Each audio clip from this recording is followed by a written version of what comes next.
Effectivement, la question sur votre engagement personnel, je l'avais effectivement soulevé. Vos méthodes, vos prises de position polarisent l'opinion publique. Alors, comment répondez-vous, Juan Branco, justement aux critiques qui vous accusent de chercher davantage la notoriété personnelle, de chercher justement la représentativité aux futures élections 2027, que la défense désintéressée des causes que vous portez?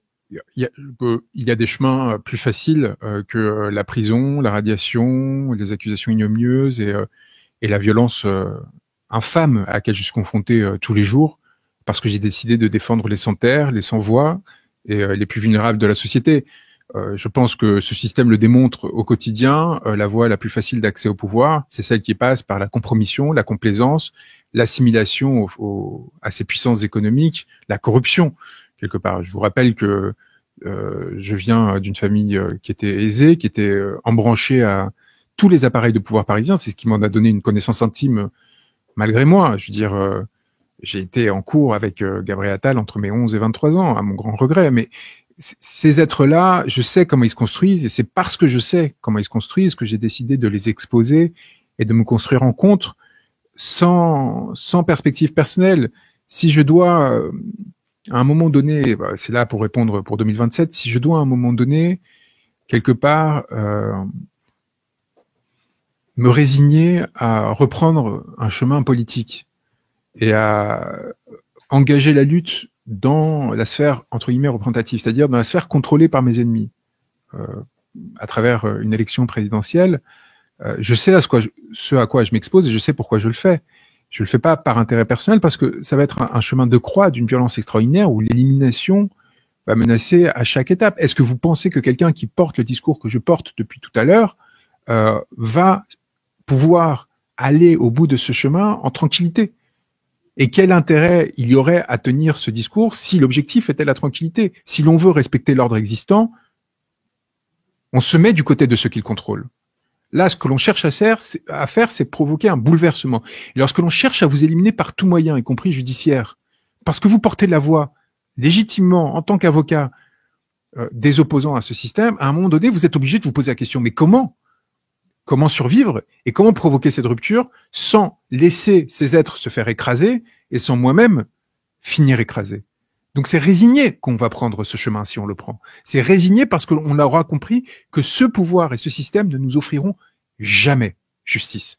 Jamais ils nous donneront cette justice parce que l'injustice est ce qui leur permet de prospérer. L'injustice est ce qui leur permet de dominer et de demeurer. Ces êtres sont sans qualité, sans valeur, et ils savent parfaitement qu'au moment où nous remettrons en place un système qui valorise selon l'intelligence, l'intégrité, ils seront morts, mais ils seront morts que ce soit socialement, symboliquement, économiquement, qu'éventuellement physiquement, parce qu'ils ne supporteront pas de perdre les privilèges et de sortir de la bulle dans laquelle ils ont grandi et dans laquelle ils restent aujourd'hui complètement enfermés. Il ne s'agit pas de les menacer de les envoyer aux îles Kerguelen, ce qui finalement pourrait être une solution acceptable au regard des méfaits qu'ils ont produits, mais il s'agit de s'interroger sur ce qui fait qu'aujourd'hui, non seulement l'injustice prospère, mais aussi la médiocrité, parce que si au moins c'était des êtres supérieurs, si au moins c'était des êtres qui avaient un projet, une vision, qui nous offraient des perspectives, peut-être que nous accepterions une forme d'asservissement.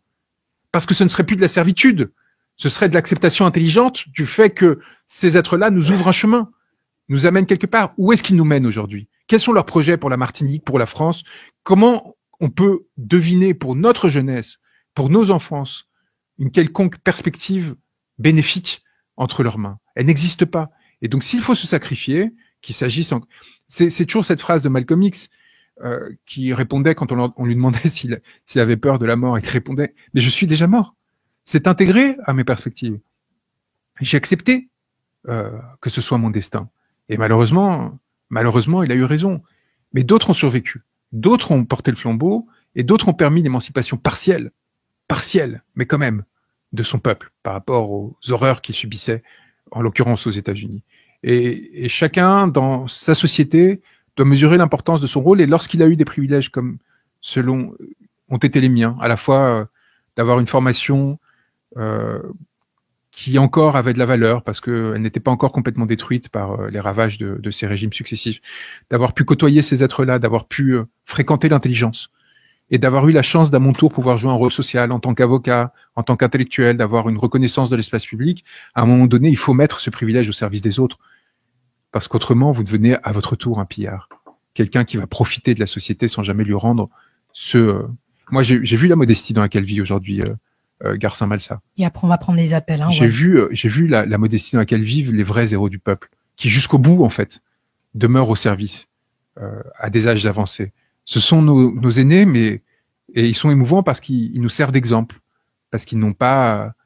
on a partagé un plat typiquement martiniquais, il me l'a fait découvrir, avec des pieds de porc et de la banane. Voilà, c'est un être qui vit comme il l'a toujours vécu et dont les positions électives, dont les combats avec le MIR, à Sainte-Anne et compagnie ne l'ont pas amené à une position qui l'amène à vivre aux dépens des autres. Et en fait, c'est une constante et c'est une valeur qu'il nous faut arborer parce que elle est la seule qui légitime notre engagement et la place que l'on occupe dans l'espace public.